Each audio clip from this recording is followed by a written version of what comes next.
El gato negro, Edgar Allan Poe.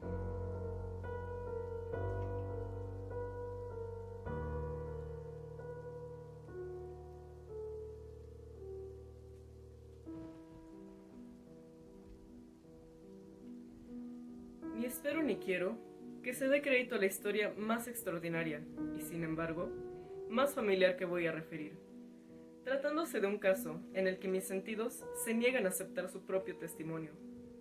Yo habría de estar realmente loco si así lo creyera. No obstante, no estoy loco, y con toda seguridad, no sueño. Pero mañana puedo morir, y quisiera aliviar hoy mi espíritu.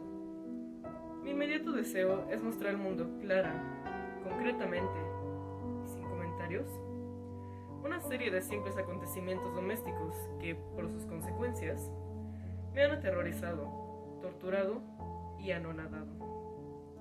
A pesar de todo, no trataré de esclarecerlos. A mí casi no me han producido otro sentimiento que el de horror. Pero muchas personas les parecerán menos terribles que parroquias. Tal vez más tarde haya una inteligencia que reduzca mi fantasma al estado de lugar común. Alguna inteligencia más serena, más lógica y mucho menos excitable que la mía. Encontrarán tan solo en las circunstancias que relato con terror una serie normal de causas y de efectos naturalísimos. La docilidad y humanidad de mi carácter sorprendieron desde mi infancia. Tan notable era la ternura de mi corazón que había hecho de mí el juguete de mis amigos. Sentía una auténtica pasión por los animales, y mis padres me permitieron poseer una gran variedad de favoritos. Casi todo el tiempo la pasaba con ellos, y nunca me consideraba tan feliz como cuando les daba de comer o los acariciaba.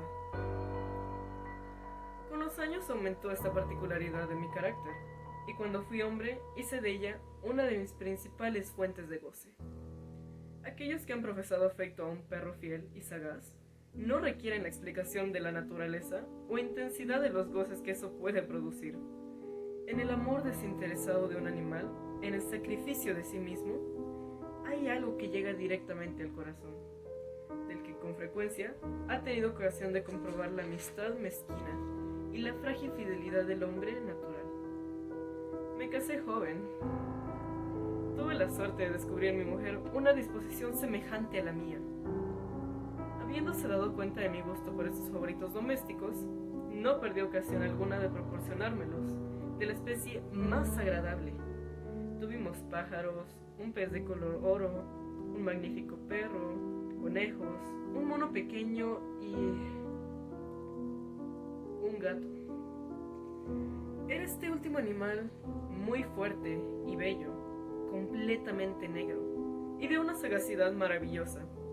Mi mujer, que era en el fondo algo supersticiosa, hablando de su inteligencia, aludía frecuentemente a la antigua creencia popular que consideraba a todos los gatos negros como brujas disimuladas.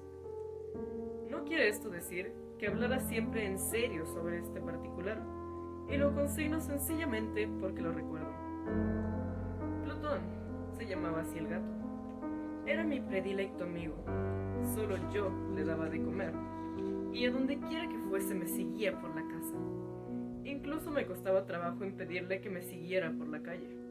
Nuestra amistad subsistió hace algunos años, durante los cuales mi carácter y mi temperamento, me sonroja confesarlo, por causa del demonio de la intemperancia, sufrió una alteración radicalmente funesta. De día en día me hice más taciturno, más irritable, más indiferente a los sentimientos ajenos.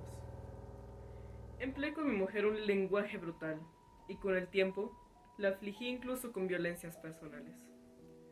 Naturalmente mi pobre favorito debió de notar el cambio de mi carácter. No solamente no le hacía caso alguno, sino que los maltrataba. Sin embargo, por lo que se refiere a Plutón, aún despertaba en mí la consideración suficiente para no pegarle. En cambio, no sentía ningún escrúpulo en maltratar a los conejos, el mono e incluso al perro, cuando por casualidad o afecto se cruzaban en mi camino. Pero iba secuestrándome mi mal, porque ¿qué mal admite una comparación con el alcohol? Andando el tiempo, el mismo Plutón, que envejecía y naturalmente se hacía un poco huraño, comenzó a conocer los efectos de mi perverso carácter.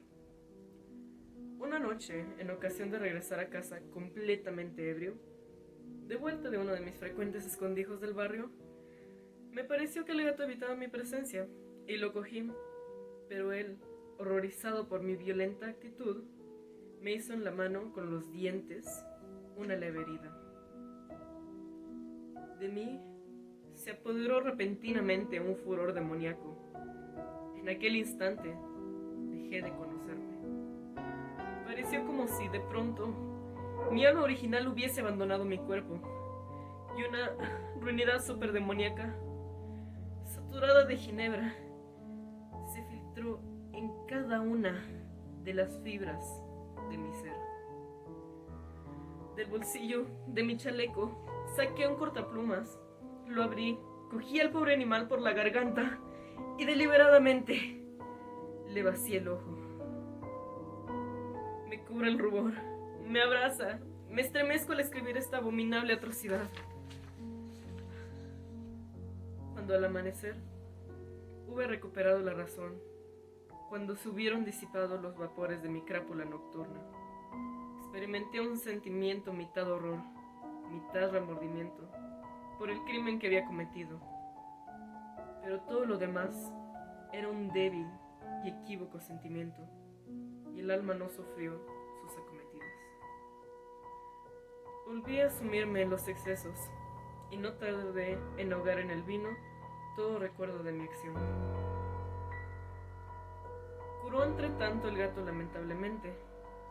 La órbita del ojo perdido presentaba, es cierto, un aspecto espantoso. Pero después, con el tiempo, no pareció que se daba cuenta de ello. Según su costumbre, iba y venía por la casa. Pero, como debí suponerlo, en cuanto veía que me aproximaba a él, huía aterrorizado. Me quedaba aún lo bastante de mi antiguo corazón para que me afligiera aquella manifiesta antipatía en una criatura que tanto me había amado anteriormente. Pero este sentimiento no tardó en ser desalojo por la irritación. Como para mi caída final e irrevocable, brotó entonces el espíritu de perversidad, espíritu del que la filosofía no se cuida ni poco ni mucho.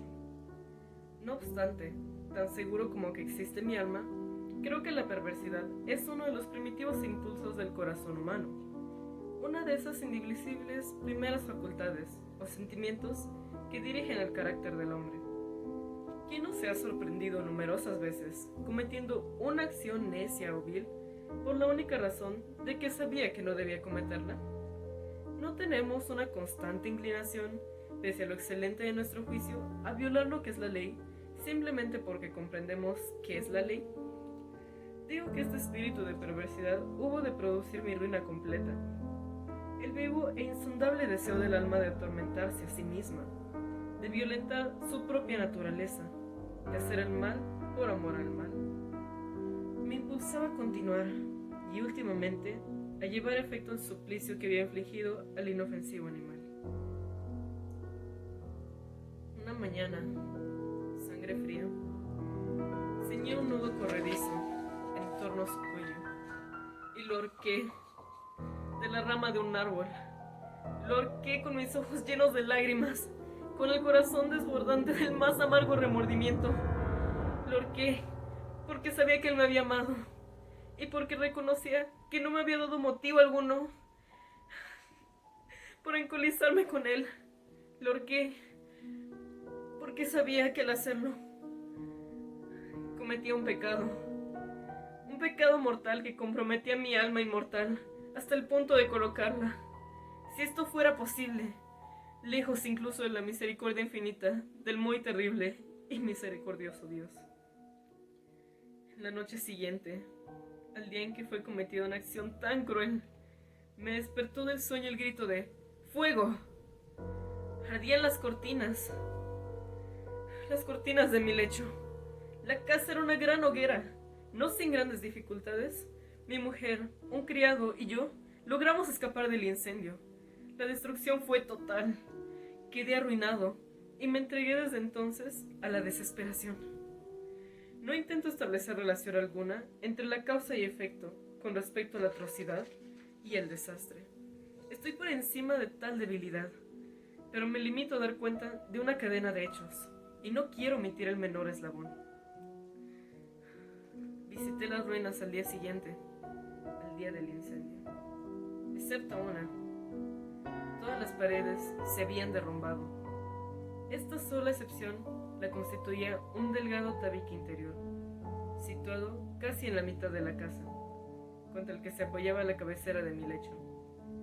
Ahí, la fábrica había resistido en gran parte a la acción de fuego, hecho que atribuí a haber sido renovada recientemente. En torno a aquella pared se congregaba la multitud, y numerosas personas examinaban una parte del muro con atención viva y minuciosa. Excitaron mi curiosidad las palabras extraño, singular y otras expresiones parecidas. Me acerqué y vi, a modo de un bajorrelieve, esculpido sobre la blanca superficie, la figura de un gigantesco gato. La imagen estaba copiada con una exactitud realmente maravillosa. Rodeaba el cuello del animal una cuerda. Apenas hube visto esta aparición, porque yo no podía considerar aquello más que como una aparición. Mi asombro y mi terror fueron extraordinarios. Por fin vino en mi amparo la reflexión. Recordaba que el gato había sido ahorcado en un jardín contiguo a la casa. A los gritos de la alarma, el jardín fue invadido inmediatamente por la muchedumbre, y el animal debió de ser descolgado por alguien del árbol y arrojado a mi cuarto por una ventana abierta. Indudablemente se hizo esto con el fin de despertarme. El derrumbamiento de las restantes paredes había comprimido a la víctima de mi crueldad en el yeso recientemente extendido. El cal del muro, en combinación con las llamas y el amoníaco del cadáver, produjo la imagen tal como yo la veía. Aunque prontamente satisface así a mi razón, ya que, no por completo mi conciencia, no dejó, sin embargo, de grabar en mi imaginación una huella profunda, el sorprendente caso que acabo de dar cuenta. Durante algunos meses no pude liberarme del fantasma del gato, y en todo ese tiempo nació en mi alma una especie de sentimiento que se parecía, aunque no lo era, el remordimiento. Llegué incluso a lamentar la pérdida del animal y a buscar en torno mío en los miserables tugurios que al sazón frecuentaba, otro favorito de la misma especie y de facciones parecidas que pudiera sustituirme.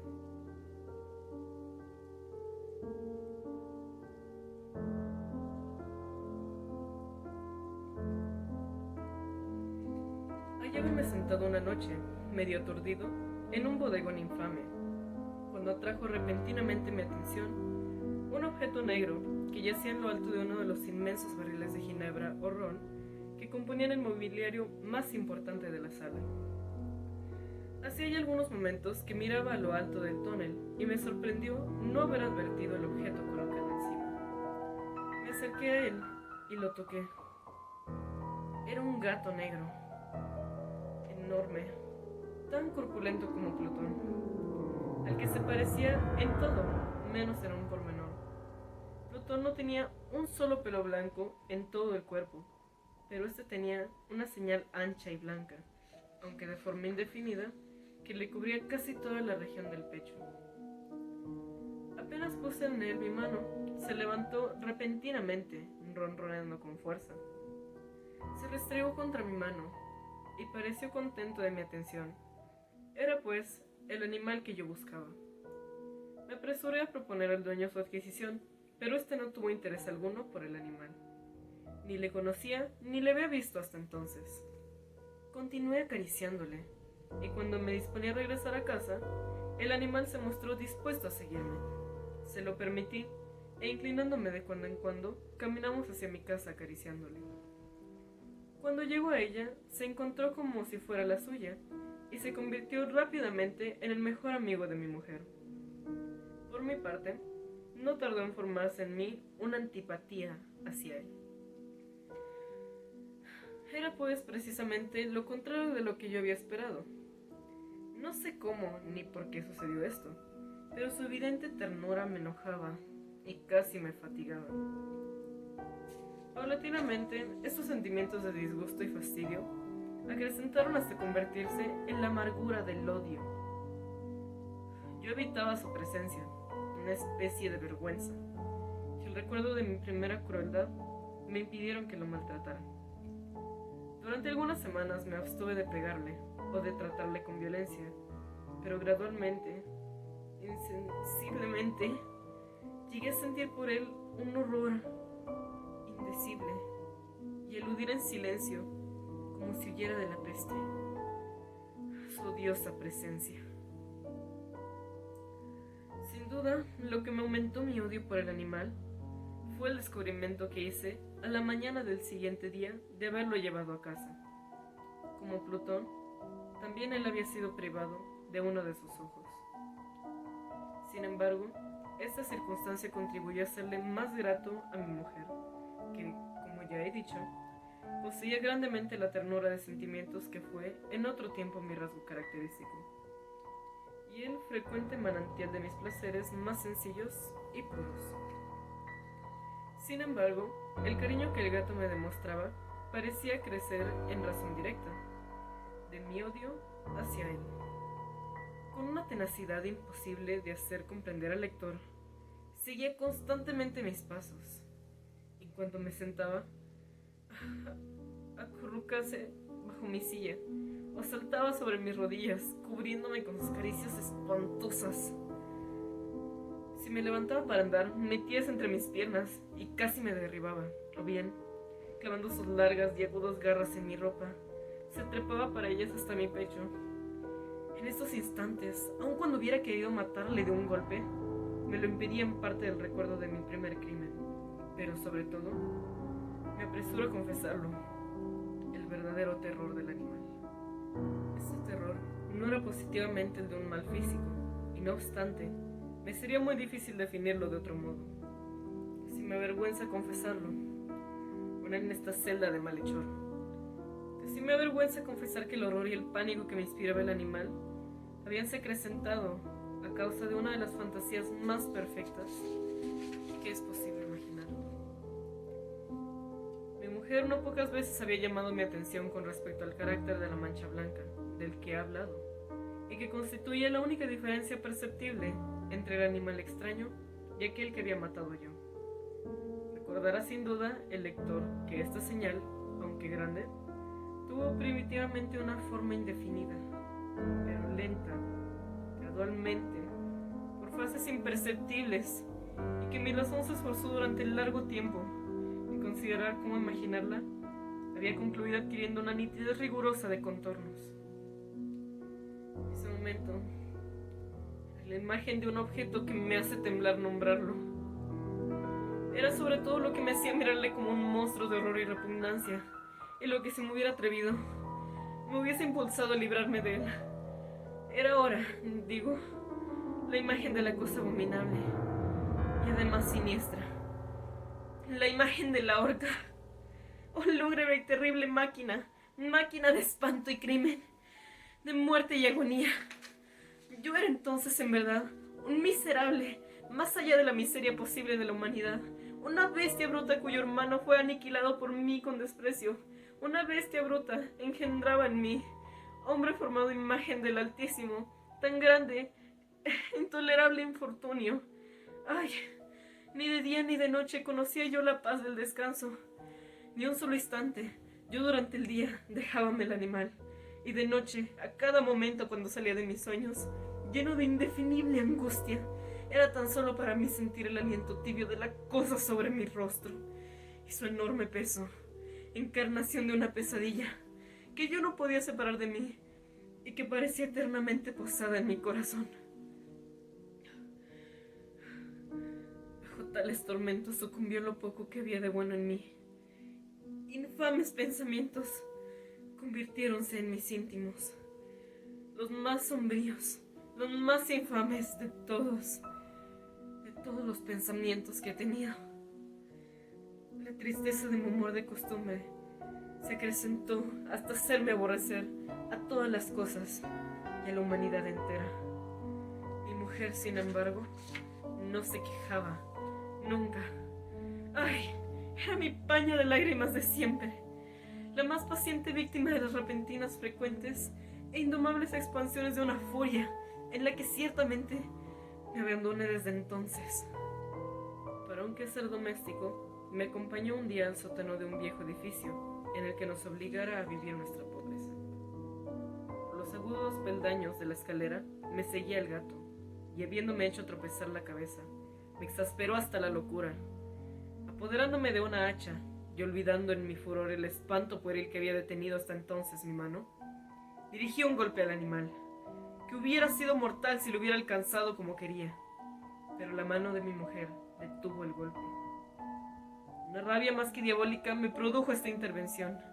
Libré mi brazo del obstáculo que lo detenía y le hundí a ella el hacha en el cráneo.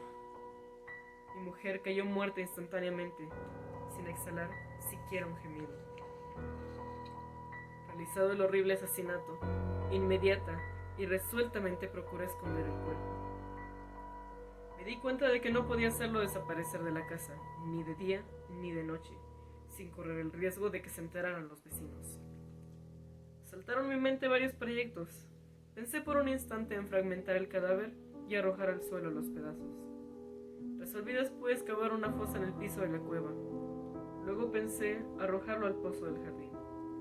Cambié de idea y decidí embajarlo en un cajón, como una mercancía en la forma de costumbre, y encargar a un mandadero que se lo llevase a la casa.